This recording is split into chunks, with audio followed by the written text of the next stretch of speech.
बाशिंदे हो गए। जोरदार ताली बजाएं हमारे सारे अधिकारियों के लिए। जिस बात के लिए मध्य प्रदेश पुलिस को सम्मान मिलना चाहिए, आज के दिन वो भगवान सूर्यनारायण भी थोड़ी ज्यादा ही आभा दे रहे हैं। हमारे लिए ये शौर्य पराक्रम का दिवस है। जोरदार अभिनंदन हमारे सभी जवानों के लिए। यशस्वी प्रधानमंत्री श्रीमान नरेंद्र मोदी जी और गृह मंत्री जी का भी जोरदार अभिनंदन करें, जिनके नेतृत्व में लाल सलाम को आखिरी सलाम का लगातार चलता बढ़ता अभियान और मुख्य धारा के साथ जुड़ने के लिए पुनर्वास नीति के अंतर्गत यद्यपि हमारे सशस्त्र जवानों ने हमारे सारे प्रयास, हम किसी के साथ कभी भी कोई अन्याय नहीं करना चाहते, लेकिन अगर किसी कारण से हमारे लॉ एंड ऑर्डर में कहीं परेशानी आ रही, कठिनाई आ रही, तो ये बात किसी भी सरकार को बर्दाश्त करना कठिन जाता है।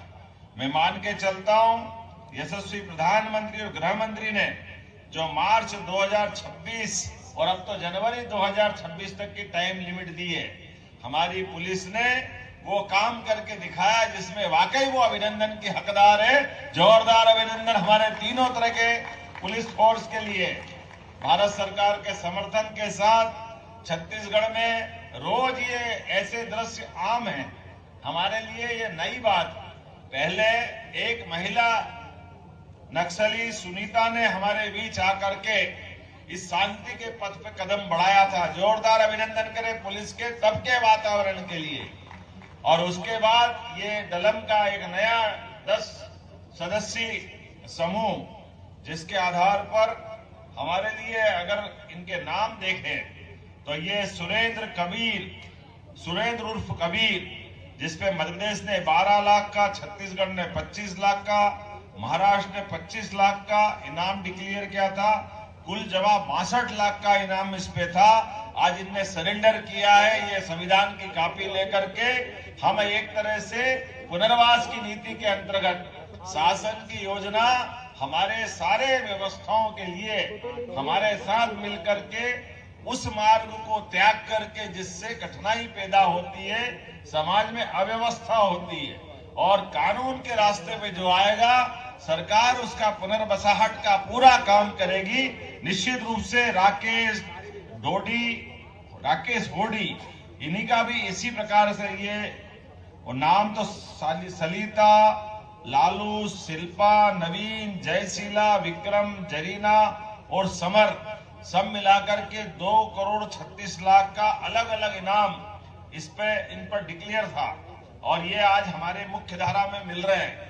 मैं माननीय प्रधानमंत्री और माननीय गृह मंत्री की भावना के अनुसार मध्य प्रदेश सरकार के माध्यम से हम जो कर सकते हैं पुनर्वास के लिए, उससे आगे बढ़ के करेंगे, ये पक्का है। और हर तरह से जो हमारे साथ हथियार त्याग करके आ रहे हैं, उनके लिए चिंता करने का काम हमारी सरकार का।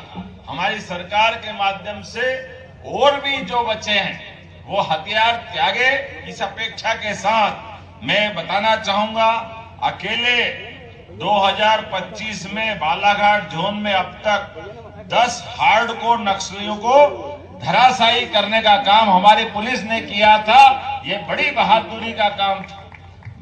लगभग 1.46 करोड़ का इनाम इन पर था।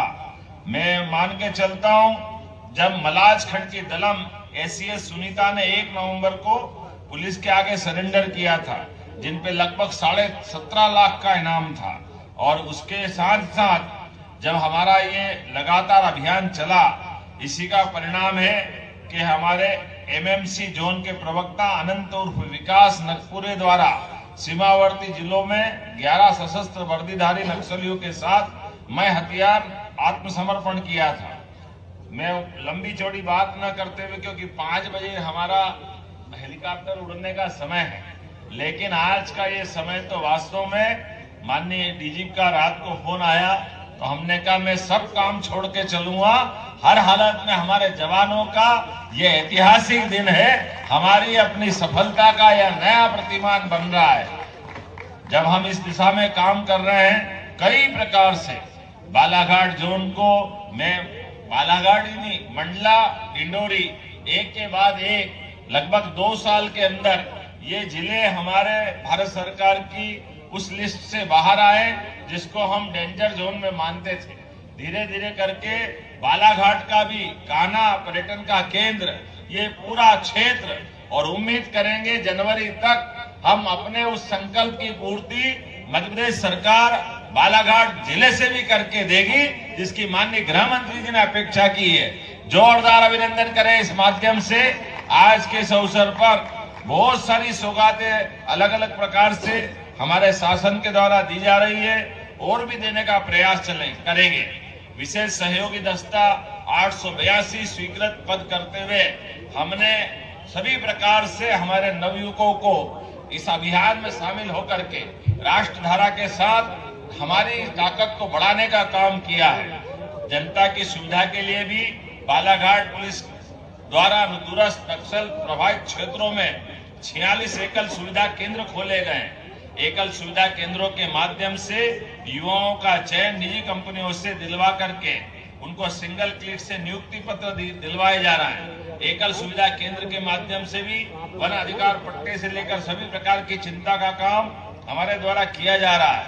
जब हम अपने प्रभाव की बात करते हैं तो इसी वर्ष नक्सलवादी गतिविधि रोकथाम के लिए जिला बालाघाट में 10, जिला मंडला में एक नया कैंप स्थापित किया था, जिससे हमारी नक्सल विरोधी गतिविधियों पर प्रभाव पड़ा और नक्सलवादियों का दायरा सिमटता जा रहा है।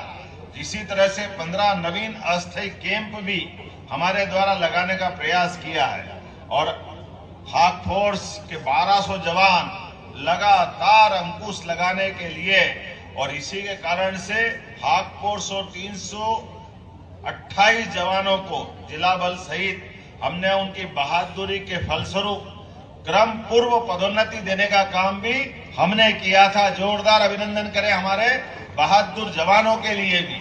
और हमारे बीच में से हमारे कुछ समय पहले एक बहादुर जवान आशीष ने अपने प्राणों की आहुति देकर भी इस संकल्प की पुष्टि कराने का काम किया। जोरदार अभिनंदन। आशीष का बलिदान आज हमारे लिए सार्थक हो रहा है। इसी बहादुरी के कारण से हमारे बल के जवानों ने जो संकल्प किया था कि हम लगातार जिस उद्देश्य के लिए, जिस पवित्र उद्देश्य के लिए लगे उसको हासिल करेंगे। जीवन तो क्षणभंगुर है, जीवन में जो आया वो जाएगा, लेकिन आने जाने के क्रम में अपने काम के प्रति समर्पण करते हुए जिस प्रकार से जो काम की अपेक्षा की गई है, और यह दुनिया का सबसे बड़ा लोकतंत्र, और लोकतंत्र हमारे संविधान के माध्यम से चलता है, ऐसे में हथियार उसका समाधान नहीं हो सकता है। हथियार छोड़ करके संविधान के छाया के माध्यम से हम जीवन की सभी सुविधा देने के लिए कृत संकल्पित हैं। आओ आगे बढ़ो, हमारे साथ आओ, पुनर्वास की नीति अपनाओ। आपके जीवन की गारंटी, आगे बढ़ने की गारंटी, सभी प्रकार के जीवन में सहयोग की गारंटी हमारी सरकार लेने वाली है। माननीय प्रधानमंत्री के नेतृत्व में किसी हालत में लाल सलाम को सलाम करने की हमारी प्रतिबद्धता है। दुनिया की कोई ताकत अब हमको रोक नहीं सकेगी। आज नहीं तो कल मैं दोबारा दोहराना चाहूंगा, हमारे बालाघाट सहित पूरे क्षेत्र में एक भी व्यक्ति को हथियार उठाने की अनुमति नहीं दी जाएगी। इसी आशा और अपेक्षा के साथ मैं सारे जवानों को बधाई देता हूं। बहुत बहुत धन्यवाद। भारत